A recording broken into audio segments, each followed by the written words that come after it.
계속해서 본문은 어제 본문에 이어서 이방민족의 심판에 대해서 예언하고 있는 말씀입니다.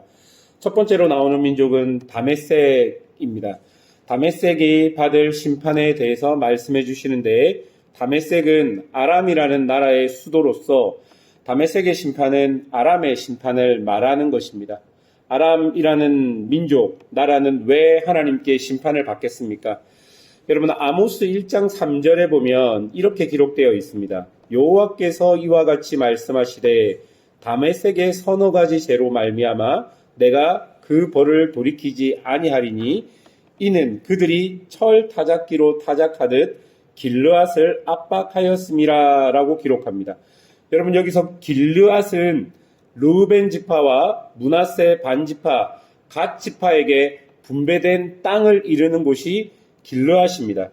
즉 아람이라는 나라는 잔인하게 하나님의 백성들을 괴롭게 하였기 때문에 멸망을 당한다라고 성경이 기록합니다. 그러니까 자신의 힘을 믿고 자신보다 약한 나라들을 잔인하게 침범하는 것에 대한 심판이 아람이라는 이 다메섹이라는 민족에 대해서 심판이 주어진 이유일 것입니다. 그렇게 강력한 다메섹도 북쪽에 있는 하맛과 아르밧부터 점차 멸망을 당하면서 그 멸망은 아무도 막지 못하는 멸망이 되고 마는 것이죠. 두 번째 나오는 민족은 게달과 화솔에 대한 심판에 대한 예언입니다.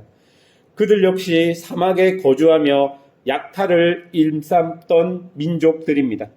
하나님은 바벨론을 통해 그들을 멸망시키는데 피할 곳이 없도록 그들을 몰아붙여서 멸망시키십니다. 29절을 보십시오. 그들을 향하여 외치기를 두려움이 사방에 있다. 여러분, 이렇게 말하는데요. 이것은 사방에 두려움을 주는 무서운 적들이 배치되어 있다라는 의미입니다. 결국 이 땅은 33절에 보면 영혼이 항폐하게 된다라고 말씀하십니다. 그리고 그곳에 머물러 사는 사람이 아무도 없게 된다라고 말씀하시는 것이죠. 그리고 세 번째 나오는 민족은 엘람이라는 민족입니다.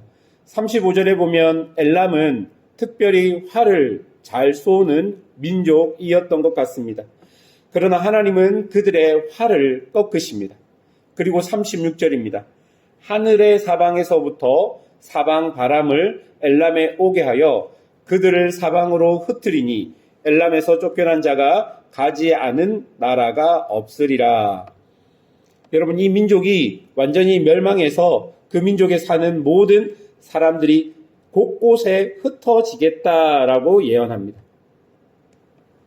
사랑하는 여러분, 왜 하나님은 이런 민족들의 심판의 예언을 우리에게 들려주실까요? 이런 다른 민족들의 심판이 도대체 하나님의 백성인 유다에게 주는 의미는 무엇이겠습니까? 우리가 오늘 본문을 통해서 먼저 기억해야 할 것은 하나님이 온 우주의 주권자임을 본문을 통해 우리가 보아야 합니다. 다메섹이나 게달과 하솔이나 엘람은 다른 신을 섬기는 민족이었습니다. 하나님을 알지 못하는 민족이었음에도 불구하고 그들의 생사 여탈권이 하나님 손에 있다는 것을 본문을 통해 우리에게 보여주고 있는 것이죠. 하나님은 이스라엘만 다스리고 계시는 분이 아니라 모든 민족과 모든 열방을 다스리고 이끄시는 분인 것을 본문을 통해 우리는 보아야 합니다. 그래서 그분의 결정과 그분의 선택에 의해서 민족이 흥황하기도 하고 멸망하기도 하는 것이죠. 여러분, 지금도 마찬가지입니다. 하나님은 교회의 주인만 되시는 것이 아닙니다. 하나님께서는 하나님이 없는 것 같은 세상 속에서도 하나님은 당신의 섭리와 주권으로 그리고 당신의 정의로 세상을 이끌고 계시다는 것을 우리가 보아야 한다는 것입니다. 비록 우리가 사는 세상이 우리가 이해할 수 없을 정도로 악한 일로 가득 차 있는 것 같지만 하나님께서는 이 세상 가운데 악한 일들과 악한 것들을 섭리로 주관하고 계시는 것이죠. 오늘 본문에서 하나님이 이런 악한 민족들을 심판했듯이 우리가 살아가고 있는 세상 곳곳에 있는 악한 것들을 하나님께서는 그냥 지켜보고 계시지만은 않는다는 것을 우리가 기억해야 할 것입니다. 하나님은 온 우주의 주권자입니다.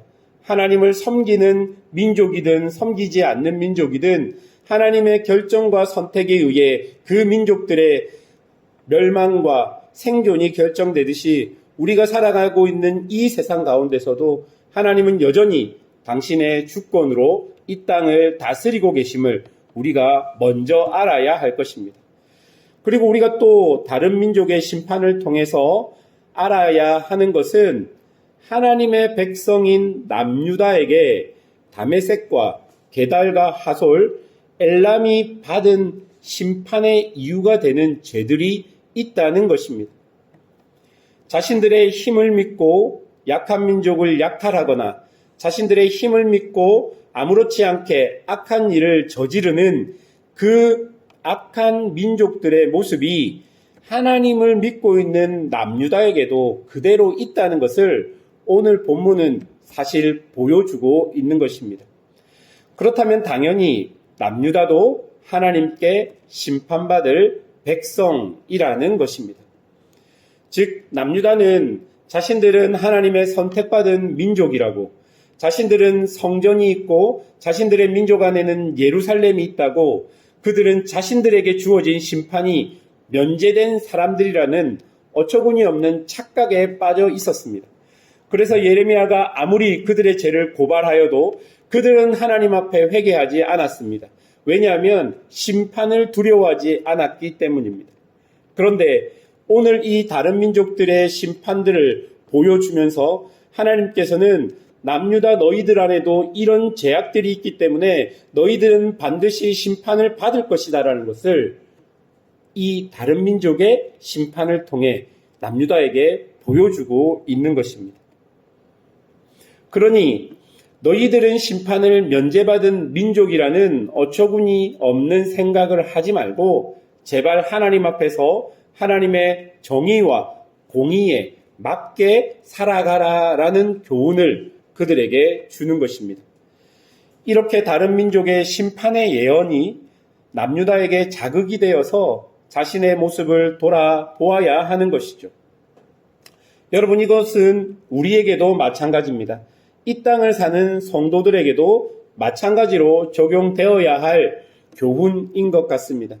세상 사람들의 제약된 모습이 교회 안에, 성도 안에 여전히 악한 모습으로 남아 있다는 것을 우리가 살펴보아야 합니다.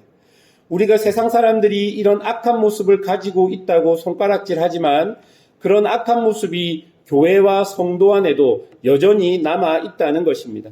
다메섹이 길르앗을 철 타작기로 타작하듯이 괴롭혔던 모습이 여전히 남유다 안의 귀족과 힘 있는 사람들이 남유다 안의 약한 사람들을 괴롭혔던 모습으로 남아있듯이 우리가 세상을 향해 저것은 정의롭지 못하다라고 말하는 그런 모습이 교회 안에, 성도 안에 여전히 있는 악한 죄악의 모습이 될 수도 있다는 것입니다. 그렇기 때문에 오늘 본문은 그런 다른 민족의 심판을 통해 하나님은 우리를 지키시고 다른 민족들을 심판하시는 분이시다, 그렇게 적용하는 것이 아니라 하나님 앞에 심판받을 그 다른 민족들의 죄를 보고 우리 안에 이런 동일한 죄가 있는 것은 아닌지 우리의 모습을 살펴보아야 한다는 것입니다. 세상의 죄악된 모습이 교회와 성도 안에 여전히 남아있는 것은 아닌지 우리가 우리의 모습을 살펴보아야 하는 것입니다. 이런 말씀을 통해 우리가 우리의 죄를 인정하고 우리의 죄를 직면해야 하는 것이죠. 그렇지 않으면 우리 역시 엄청난 심판을 당했던 이런 민족들처럼 하나님의 심판 안에 있을 수밖에 없다는 것이 오늘 본문이 우리에게 주는 교훈일 것입니다. 사랑하는 성도 여러분, 하나님은 하나님의 백성들이 하나님의 백성답게 살아가기를 원하십니다.